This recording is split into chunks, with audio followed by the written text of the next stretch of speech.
દિવસે ને દિવસે સરકાર નવી નવી યોજનાઓની જાહેરાત કરે છે, મોટા દાવાઓ કરે છે કે અમારી યોજનાઓનો લાભ સૌ લોકો લઈ રહ્યા છે, પરંતુ અંતરાળ ગામની પ્રજા તો હજુ વીજળી, પાણી અને રોડ રસ્તાઓની સુવિધાઓથી રાહ જોઈ રહી છે। ટીવી 9 સ્ક્રીન પર દેખાતા આ દ્રશ્યો એક ગામની વાસ્તવિકતા દર્શાવવા પૂરતા છે, જ્યાં બાળકો વીજળી વિના જેમ તેમ કરી અભ્યાસ કરવા મજબૂર છે। સુરેન્દ્રનગરનું નાનિયાણી ગામ જે આઝાદીના 77 વર્ષ બાદ પણ અંધકારમાં છે।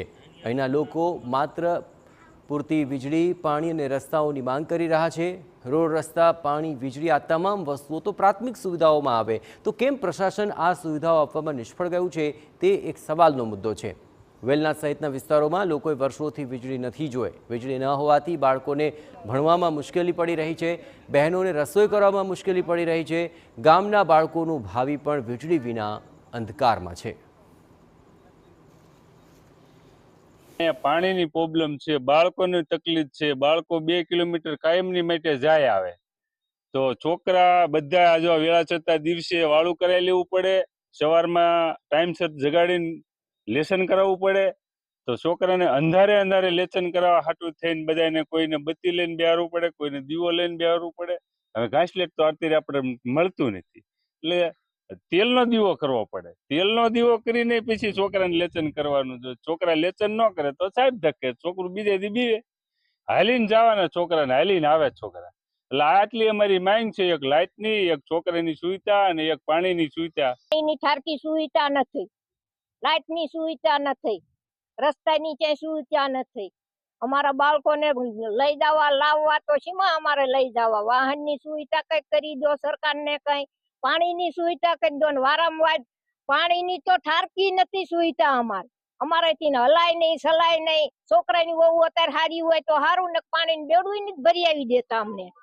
હા, તો અમારે ભરવા ક્યાં જવું? પાણી નહીં, લાઇટ જ નથી અમારા ગામમાં। ચૂંટણી હોય ત્યારે ગામમાં નેતાઓ મોટી મોટી વાતો કરીને જાય છે, પ્રાથમિક સુવિધા આપવાના પણ વાયદા કરે છે, પણ ચૂંટણી પૂર્ણ થતાં જાણે કે નેતાઓ ગાયબ થઈ જાય છે। અહીંની બહેનોનું પણ એ જ કહેવું છે કે ચૂંટણી ટાણે તો નેતાઓ અને સરપંચ ગામમાં મોંઘી દાટ કાર લઈને આવતા હોય છે, પણ જેવી ચૂંટણી પૂરી થાય તેમ આ ગામની સ્થિતિ જોવા માટે ન તો સરપંચ આવે છે, ન તો ધારાસભ્ય, ન કોઈ સાંસદ। અનેકવાર સરપંચ સમક્ષ રજૂઆત અમે કરી જોઈ છે, છતાં મોટા મોટા દાવાઓ અને વિશ્વાસ કેળવવાની વાતો અને કામગીરી હંમેશા ઝીરો રહે છે। ગામની આ સ્થિતિથી ત્રાહિમામ પોકારી ઉઠી આ પ્રજા અને હવે અવાજ ઉઠાવવાનું તેમણે મન બનાવી લીધું છે। સામાજિક આગેવાનો પણ આ ગામની મુલાકાત લઈ ગયા અને કથળતી સ્થિતિ સામે આવી તો ગ્રામજનોની બસ એક જ છે માંગ, પ્રાથમિક સુવિધા આપો સરકાર। અમારે હે ને જેમ બને એમ લાઈટ નું કરી દો। અમારે જો આ છોકરાઓને હે ને આખી રાત તેડીને બેવું પડે, હેઠા બાથરૂમ કરવા જાય તો તેડીને જવું પડે। જીવજત ની એટલી બીક લાગે ને એની વાત નહીં। અત્યારે બને એમ લાઈટ નું કરી દો ને રસ્તા હારા કરી દો। અમારા છોકરા નિશાળ જાય પડી જાય તો 1 કરતા 2 થાય છે। ખાડા આવીને જોઈ જાવ, ખાડા ખબર પડે। અને હે ને જેમ બને વાહન નું લાઈટ નું કરી દો, પાણી નું। ક્યાં રજૂઆત કરી બેન ને શું પ્રશ્ન? અમારા સરપંચ ને જ્યારે તાર કેવી છે, સરપંચ જ્યારે ચૂંટણી નું આવે ત્યારે મત લેવાય તો ગાયકા વાહન ને એવું મેકલે છે, રસ્તામાંથી વાહન દહ ઉભા રહે। અત્યારે કોઈ આવા જોવાય નથી આવતા।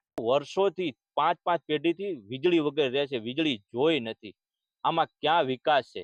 તો અમારી તો તાતી એક જ માંગ છે, તાત્કાલિક અસરથી નાનિયાણી ના વેલનાથપરાને તાત્કાલિક લાઇટ આપે। જો અન્યથા લાઇટ નહીં આપવામાં આવે તો ગામ લોકોને સાથે રાખી અને બધા અહીંથી હિજરત કરી અને આપની કચેરીએ આવવા માટે મજબૂર ન કરો, એટલા માટે આપને વિનંતી છે કે તાત્કાલિક અસરથી આ સુવિધાઓ પૂરી પાડવામાં।